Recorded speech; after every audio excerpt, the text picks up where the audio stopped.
Bonjour, je vous salue tous dans le nom du Seigneur Jésus-Christ. Je suis le pasteur d'Ifax Loco, pasteur principal de Centre Missionnaire pour la Terre. Alors ce matin, j'aimerais partager la parole de Dieu avec vous. Et je vous invite à lire dans vos Bibles, dans 1 Corinthiens chapitre 1, du verset 21 au verset 25. Et puis nous lirons aussi Romains chapitre 1, le verset 16. Romains 1, 16 dit ceci: « Car je n'ai pas honte de l'évangile, c'est une puissance de Dieu pour le salut de quiconque croit, des Juifs premièrement, puis du grec. » 1 Corinthiens chapitre 1, le verset 25, nous dit ceci, et le verset 21 au verset 25 nous dit ceci: « Car puisque le monde, avec sa sagesse, n'a pas connu Dieu, dans la sagesse de Dieu, il a plu à Dieu de sauver les croyants par la folie de la prédication. Les Juifs demandent des miracles et les Grecs cherchent la sagesse. Nous prêchons Christ crucifié, scandale pour les Juifs et folie pour les païens. Mais pour ceux qui sont appelés, tant Juifs que Grecs, Christ, puissance de Dieu et sagesse de Dieu. Car la folie de Dieu est plus sage que les hommes, et la faiblesse de Dieu est plus forte que les hommes. » Alors, je vais vous parler de l'évangile, que Dieu me donne la grâce de vous faire comprendre c'est quoi l'évangile de Jésus-Christ. Et pourquoi on dit que tantôt c'est un scandale pour certains. Prêcher l'évangile de Jésus, c'est un scandale. Et d'autres disent c'est une folie. Replaçons-nous dans le contexte de l'apôtre Paul qui a écrit ce texte. À l'époque, pour les Juifs, parler de l'évangile de Jésus, c'est un scandale, c'est scandaleux. Et les païens, les Grecs, pour eux, c'était de la folie, le message de l'évangile. Alors, qu'est-ce que le message de l'évangile dit? Le message de l'évangile vient nous dire ceci. Dieu, dans Jean 3,16, Dieu a tant aimé le monde qu'il a envoyé son Fils unique, Jésus-Christ donc, afin que quiconque croit en lui ne périsse point, mais obtienne la vie éternelle.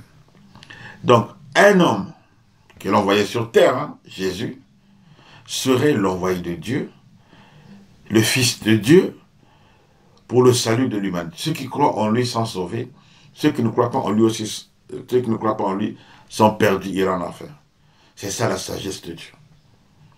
Va dire c'est un païen, va dire c'est un grec, va dire c'est un juif, que dit que l'homme, c'est la personne que je vois là, c'est le Fils de Dieu.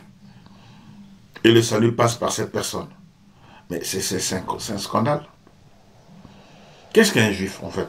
Le juif, c'est un descendant d'Abraham, qui a reçu la loi de Moïse, qui a eu un passé glorieux, qui a connu des rois, des prophètes et tout dans la nation, a fait la grandeur de l'humanité à une époque donnée. Et les Juifs attendaient le Messie, l'envoyé de Dieu. Le Messie, l'envoyé de Dieu. Loin de Dieu, le Christ. D'ailleurs, il attend encore jusqu'à aujourd'hui. Et vous venez leur dire que Jésus qu'on a vu là, fils d'un charpentier, fils de Marie, ses frères et ses sœurs sont là, on les connaît. Lui, fils de Dieu. Lui, le Messie, c'est lui. Non. C'est un scandale pour eux. Parce que vous voyez, le Messie, loin de Dieu, c'est comme l'époque de David. Un descendant de David, un roi venant avec puissance qui devait débarrasser Israël de tous ses ennemis. Vous savez, Israël était sous occupation romaine à l'époque. Et on dit que celui qui va nous sauver, c'est celui qu'on voit là, le fils de charpentier là. Il s'asseyait avec des publicains. Ses amis, c'était des pêcheurs, des anciens publicains, des gens des impôts, tout ça, c'est ça là le Messie, c'est ça le Christ, loin de Dieu, non. C'était une injure pour les Juifs, une insulte. Et même jusqu'à aujourd'hui, dire que Christ là, c'était, non. Ben, la théorie du complot a fait qu'on a dit que Jésus-Christ a été inventé par les Romains, qui n'a jamais existé, tout ça là. On a dit ça. Ne vous fiez pas au pèlerinage que les gens font là-bas pour des questions. Ça fait rentrer de l'argent à l'économie d'Israël. Mais ils n'y croient pas. Ils attendent leur Messie à eux. C'est ça le scandale. Voilà le contexte dans lequel l'apôtre Paul et les prophètes et les apôtres, les autres apôtres devraient prêcher l'évangile aux Juifs. C'était scandaleux. Scandaleux de prêcher l'évangile de dit que Jésus-Christ. D'ailleurs, Paul lui-même a trouvé ça scandaleux jusqu'à ce qu'il a persécuté l'Église, il a persécuté les chrétiens, jusqu'à ce que le Seigneur Jésus se révèle à lui sur le chemin de Damas pour qu'il comprenne. Et quand il a compris, il a commencé à prêcher que Jésus-Christ est le Fils de Dieu. Il a commencé à prêcher Jésus-Christ est le Messie. Ça, c'est les Juifs. Prenons maintenant les païens. Quand on parle de païens ici, en fait, on parle des Grecs dans ce contexte-là. Les Grecs, c'était une race des hommes sages. C'est de la Grèce qui sortait la plupart des philosophies. Eux, c'est la sagesse, l'intelligence, la sagesse. Quand la Bible parle des sages et des intelligents qui ne comprennent pas l'évangile, qui ne veulent pas accepter l'évangile, on parle en fait des Grecs ou tous les païens, des personnes intelligentes.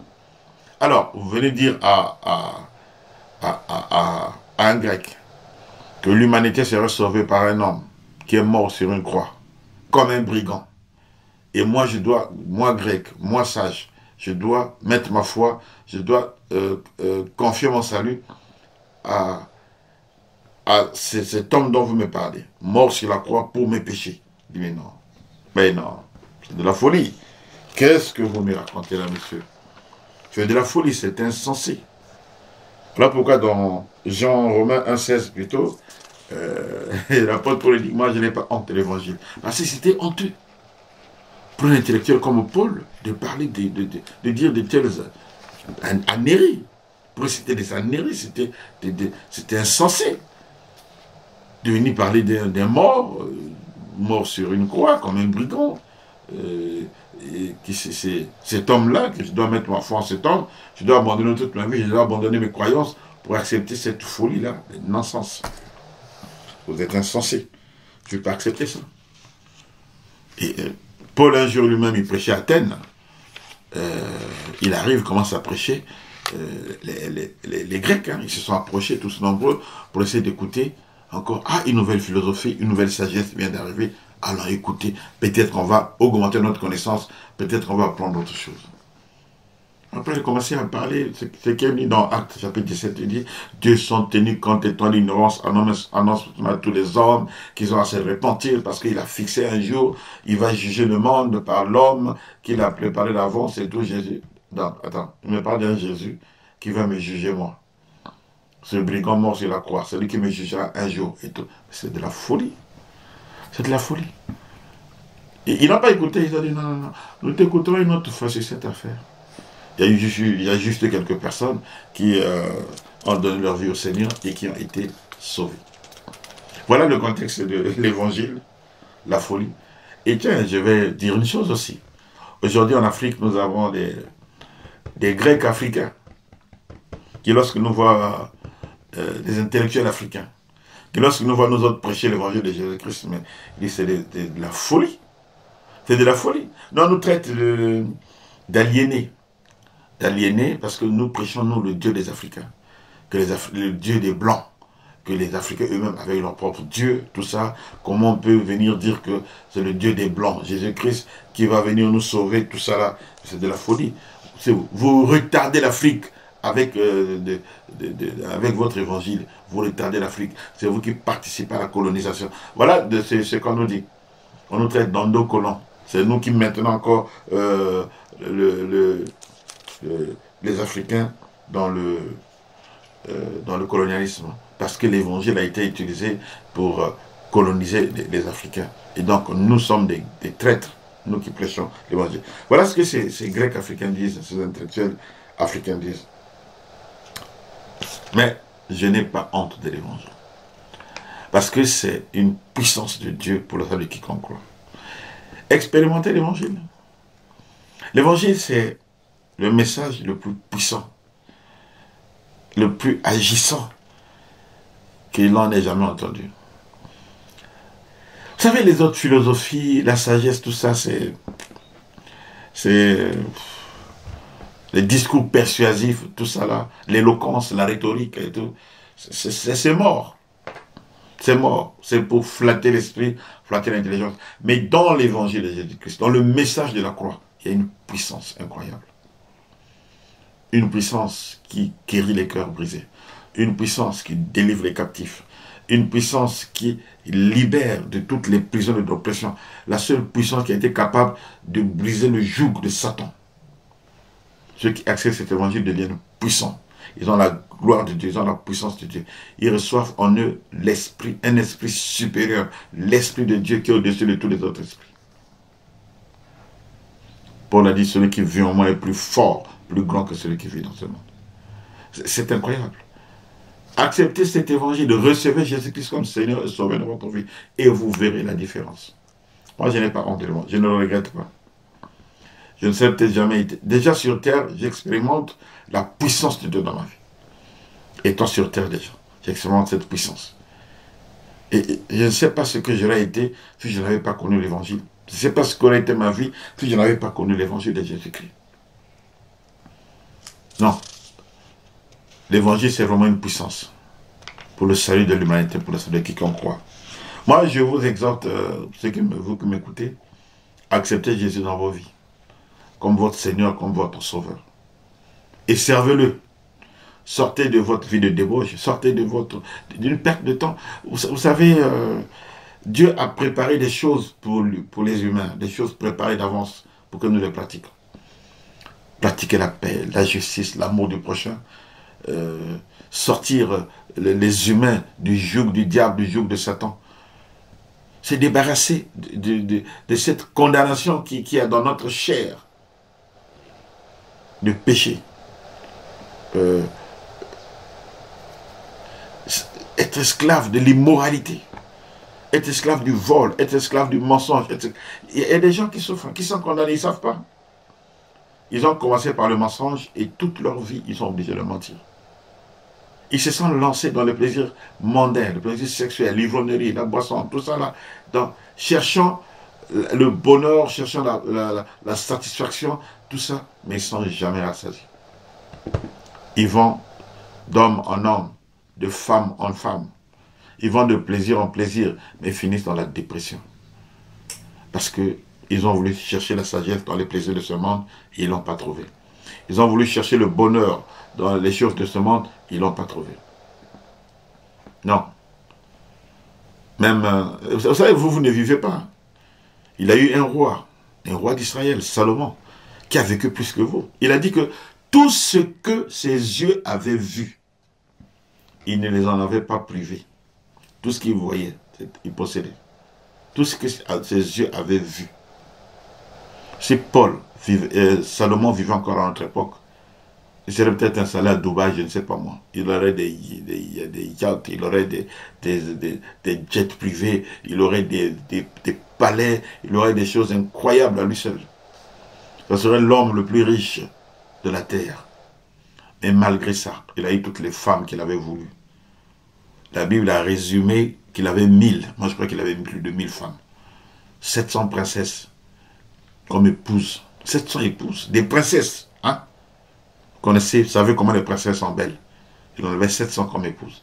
Malgré ça, il avait 300 concubines, 300 kisa, comme vous dites, 300 makango. Il avait donc autour de 1000 femmes.